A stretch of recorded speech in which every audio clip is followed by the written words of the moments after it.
respected members in the panel, very senior members of the electronics domain, a distinguished audience, ladies and gentlemen. I'm a rookie in this whole game. With so many experts around, I'm actually back of beyond. And I want to extend my grateful thanks to my old friend Venki, Surya, Mr. Vidya Shankar and others to have chosen me to be here to be speaking to you.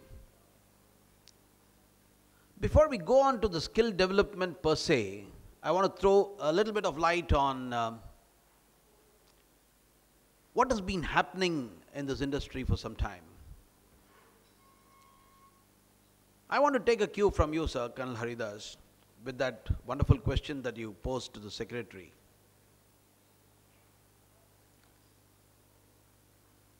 Prior to independence, the British thought of India as a low-cost manufacturing center, and therefore they said, you know, those outer cases of shells and other things were manufactured in India, and came up the gun factory at Kosipur. When the British left,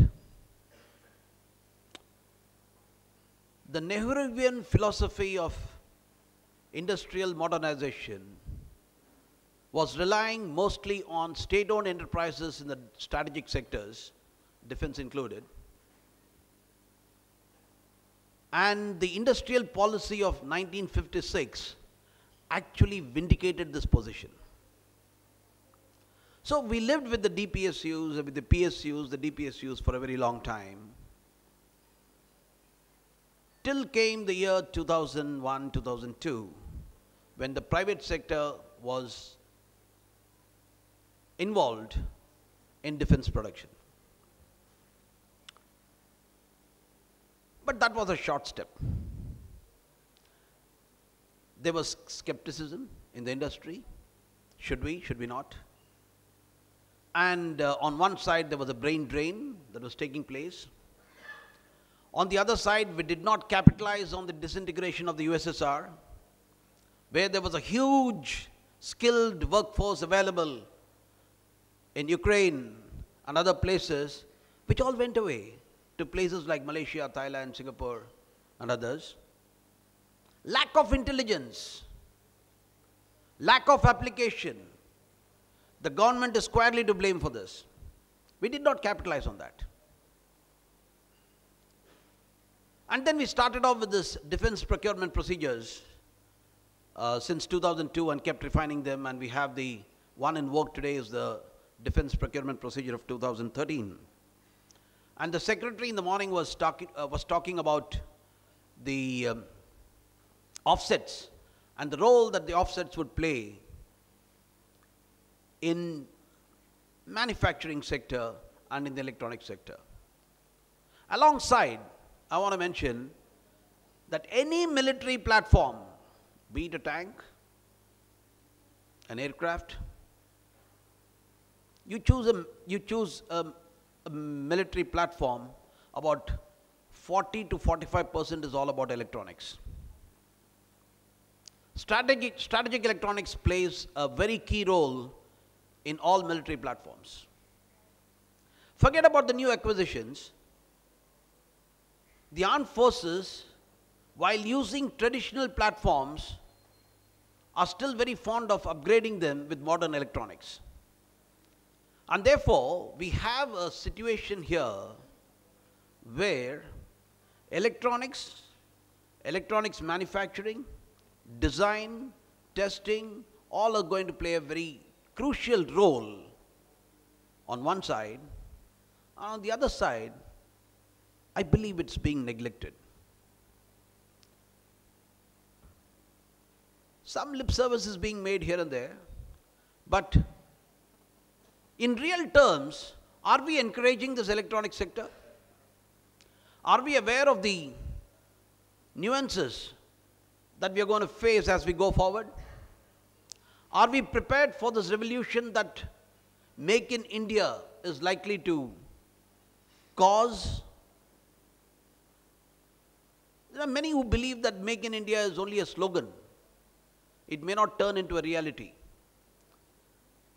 But herein lies the predicament. The converse is true.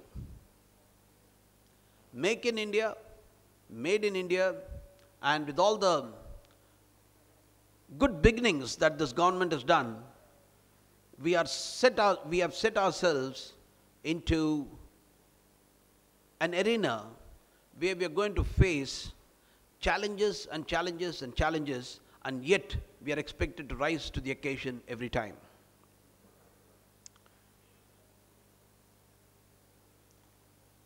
The ongoing military modernization and the plans and the government's thrust on Make in India, the strategic manufacturing sector is poised to leapfrog.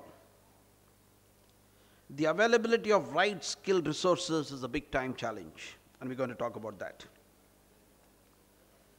So whether it is shipbuilding, aerospace, homeland security, safety equipment, we are going to have a lot of electronics that's going to play a very crucial role. At this juncture, I want to also highlight, you heard Dr. Dhirendra saying yesterday, and I want to highlight some of the aspects that are there in the report, experts committee report that has been submitted to the Government of India. So the chapter 1 of this, we have 7 chapters in this. The chapter 1 actually talks of the nature of defense material, how it is distinctly different from the civil purchase, how in defense it's a defense procurement and in the civil it's a civil purchase, and therefore all the rules of the GFR need not be applied uniformly between the two. So we are talking about empowerment of the procurement executive to go on single source tendering. Then in the chapter 2 we have taken a global shot of the industries, and we have seen as to what others have done. Maybe they've done it right. 80% of all the sourcing is coming from MSMEs, sir, across the world. And in India, there is no focus on MSMEs. There is no focus at all. The MSME Act of 2006 laid down a 20% mandatory procurement. However, it was on trial. There was no directive yet. And the DPSUs have failed miserably in meeting even 20% of this 20%. They are still at 4%, 6%, 7% outsourcing to MSMEs. And now comes the directive, and hopefully they will rise up to this challenge. In chapter 3, we have talked about Make in India, the philosophy of Make in India. It should not be assembled in India. We talked about design and other things. In chapter 4, the nuances of DPP and how we have to make it more effective and make the procurement executive more effective, and debottlenecking of the DPP. The secretary in the morning mentioned about offsets, and I want to just give you a brief shot to say that most of the pain points in offsets have been recommended to be liberalized. We are talking about the freedom to the OEMs to engage with the Indian industry with impunity. We've talked about recommending deemed exports for offset contracts. Chapter 5 is about trust and oversight, how we need to trust the Indian industry, because every time when you come to the Indian industry, they say, how do we verify? You want to verify Indian industry? You don't want to verify the foreign OEMs? You don't have trust in your own people? So we talked about that. Chapter 6 is beyond DPP, some institutional mechanisms that have been set out. And chapter 7 is for all those who don't want to read chapter 1 to 6. So summary of recommendations. Now, talking about skills, engineering knowledge and skills, there are many levels at which engineering knowledge and skills to be adopted at the academic level, where a special nature of defense weapon system design are taught. The defense-related academic wherewithal like component, faculty, developed curriculum, textbooks, and things like that. Then we have also recommended on research and at the research and development level what needs to be done. facility and equipment development level, manufacturing workspace level, the upgrades level, because most of the systems are going in for upgrades, the quality assurance level, setting up of a defense manufacturing skill council, list of skill set required,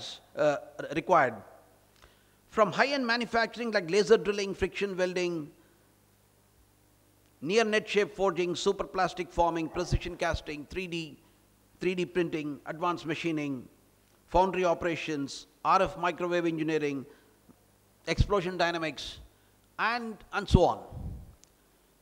So focusing on the electronic sector per se, today's Economic Times probably carries an article on the $58 billion industry that it is. And I don't want to steal the thunder from the panelists because they are more educated and more experienced than I am. And therefore, what format we'll follow is we'll request our panelists to provide a brief snapshot in about 5 to 8 minutes, and then we initiate a panel discussion involving the audience and the panel to see as to where we go forward in skills. Thank you, ladies and gentlemen. I now invite